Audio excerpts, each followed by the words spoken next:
wangu ndi Yesu, muridzi weupenyu. Wangu ndi Yesu, mutungamiri pazvose. Wangu ndi Yesu, handisiye. Wangu ndi Yesu.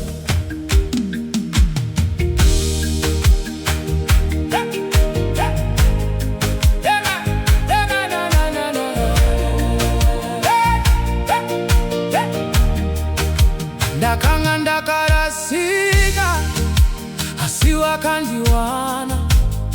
Muropa remwanakomana ndakanyorwa zita rangu. Hapana simba kudarika zita ra Yesu. Ndinofamba nerunyararo, iye ndiye mufudzi wangu. Zita rakanaka, oh mufudzi wangu. Mumvura nemumoto, iye yaneni. Hapana nokanganisa izwi rake. Akatenga upenyu wangu nemutengo mukuru.